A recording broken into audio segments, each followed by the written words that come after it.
Indonesia mendunia, duel sengit Emil Audero versus Jay Itzes di Serie A jadi sorotan. Penyelamatan gemilang Emil dan permainan Jay Itzes viral di Italia. Begini momen bahagia Mauro Zijlstra setelah jalani proses sumpah WNI. Skuad mewah penuh kejutan, satu persatu pemain timnas mulai tiba di Indonesia. Dan semua kabar timnas terbaru hari ini akan kita ulas tuntas di sini. Jadi pastikan kalian menonton hingga selesai agar tak terlewatkan informasi penting berikut ini.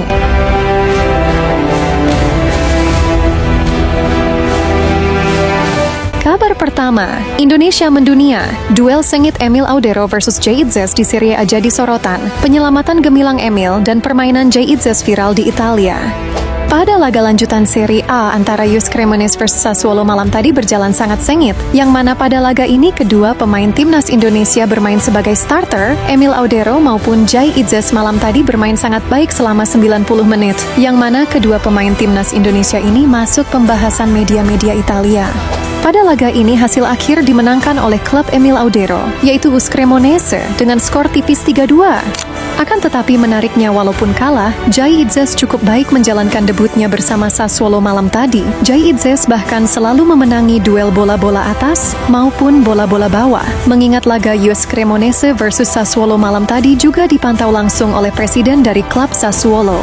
Dalam pantauan pemilik klub Sassuolo tersebut, Jay Itzes menjalankan debutnya dengan sangat baik. Walaupun di babak pertama Sassuolo harus kebobolan 2 gol terlebih dahulu, setelah salah satu pemain Sassuolo hilang fokus dan melakukan kesalahan. Akan tetapi sejatinya di babak pertama pemain Sassuolo sekaligus pemain timnas Italia yaitu Berardi hampir saja mencetak gol melalui tendangan bebas yang sangat terukur. Akan tetapi kiper timnas kita yaitu Kang Emil Audero menyuguhkan penampilan yang sangat amat gemilang. Yang mana Emil Audero secara spektakuler terbang dan menepis tendangan bebas dari pemain timnas Italia yaitu Berardi. Bisa dilihat padahal bola mengarah tepat di pojok kanan atas gawang. Akan tetapi Emil Audero mampu menggapai tendangan keras dan terukur dari Berardi tersebut. Akan tetapi memasuki babak kedua secara mengejutkan, Sassuolo mampu menyamakan kedudukan menjadi 2-2. Memasuki menit-menit akhir para pemain belakang Sassuolo berjuang mati-matian, termasuk Jay Itzes, yang mana Jay Itzes beberapa kali memberi instruksi kepada rekannya untuk tetap fokus. Akan tetapi tepat di menit tambahan waktu, pemain Sassuolo Fadera justru hilang fokus di area kotak penalti sendiri, yang membuat wasit menunjuk titik putih dan JS Cremonese mendapat penalti di menit-menit akhir. Skor 3-2 pun berakhir untuk kemenangan Emil Audero bersama JS Cremonese. Dan untuk Sassuolo kekalahan ini adalah kekalahan kedua mereka di Serie A. Terlepas dari itu semua, Emil Audero dan Jay Itzes bermain sangat luar biasa malam ini. Gimana pendapat kalian, komen di bawah ya. Kabar selanjutnya, detik-detik momen bahagia Mauro Zijlstra usai proses WNI.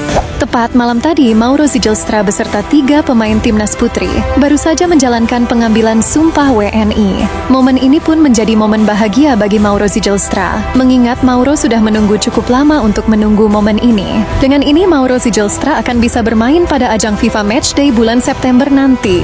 Karena Erick Thohir sempat mengatakan bahwa Mauro Zijlstra akan dicoba di timnas senior. Mauro akan bermain pada laga Indonesia versus China Taipei dan laga Indonesia versus Lebanon September nanti. Ya, hadirnya Mauro Zijlstra di timnas senior memang sangat dibutuhkan untuk saat ini. Mengingat saat ini lini depan timnas Indonesia sedang tidak baik-baik saja. Ole Romeni saat ini masih berusaha pulih dari cederanya. Saat ini hanya Ramadan Sananta saja yang murni pemain berposisi striker. Jadi hadirnya striker murni seperti Mauro Zijlstra bisa menjadi tambahan yang bagus bagi timnas Indonesia. Sedangkan untuk Miliano Jonathan, dia tak terlihat dalam proses WNI bersama Mauro Zijlstra. Sepertinya Miliano Jonathan akan diproses di waktu dan tempat yang berbeda, mengingat saat ini Miliano baru saja membantu FC Utrecht lolos ke Europa League. Jadi kemungkinan Miliano saat ini masih sangat sibuk di klubnya. Yang terpenting baik Miliano Jonathan dan Mauro Zijlstra, keduanya sudah pasti membela timnas Indonesia. Jadi semoga kita bisa cepat melihat permainan mereka berdua di bulan September nanti ya teman-teman. Kabar selanjutnya, skuad mewah penuh kejutan, pemain timnas mulai berdatangan. Satu persatu para pemain timnas Indonesia mulai tiba di Indonesia. Mengingat tanggal 1 September nanti adalah jadwal di mana semua pemain timnas Indonesia akan berkumpul di Surabaya. Kemungkinan ada beberapa pemain diaspora yang akan datang agak terlambat, mengingat perjalanan yang harus mereka tempuh terbilang sangat jauh. Pemain timnas Indonesia yang sementara ini sudah tiba di Indonesia adalah Tom Hae, yang mana Tom Hae datang lebih dulu ke Indonesia, sekalian untuk menjalani tes medis dan bergabung bersama Persib Bandung. Jika tak ada kendala, Tom Hae akan menjalani debutnya bersama Persib Bandung pada tanggal 31 nanti melawan Borneo FC. Selain Tom Hae, kabarnya Eliano Rienders juga turut bergabung ke Persib Bandung dengan status pinjaman. Akan tetapi kabar ini masih belum pasti, mengingat belum ada pengumuman resmi yang muncul. Bahkan hari ini mencuat rumor bahwa pemain seperti Miss Hilgers, Joey Pelupesi, dan Asnawi Mangkualam dirumorkan akan menyusul Tom Hae ke BRI Super League. Oh my god, come on man, kok pada buru-buru banget pulang sih, ada apa gerangan teman-teman? Semoga kabar ini hanya sebatas rumor belaka ya, mengingat pemain sekelas Miss Hilgers dan Joey Pelupesi kayaknya kurang enak dilihat jika bermain di Liga Indonesia. Gimana nih pendapat teman-teman tentang rumor ini? Komen di bawah ya. Ya, jelang laga FIFA Matchday bulan September nanti, timnas Indonesia akan menghadapi China Taipei dan juga Lebanon, yang mana dua laga ini adalah laga untuk persiapan Indonesia sebelum ronde 4 dimulai. Erick Thohir juga berencana akan memasukkan dua pemain anyar timnas Indonesia, yaitu Mauro Zijlstra dan Miliano Jonathan, ke dalam skuad timnas Indonesia melawan Lebanon dan China Taipei. Nanti, mengingat saat ini Mauro sudah sah menjadi WNI, dan sedangkan Miliano Jonathan kemungkinan akan segera menyusul. Jadi menurut keterangan yang disampaikan Bapak Erick Thohir, Mauro Zijlstra maupun Miliano Jonathan akan bisa bermain di bulan September nanti untuk membentuk chemistry sebelum ronde 4 Oktober nanti.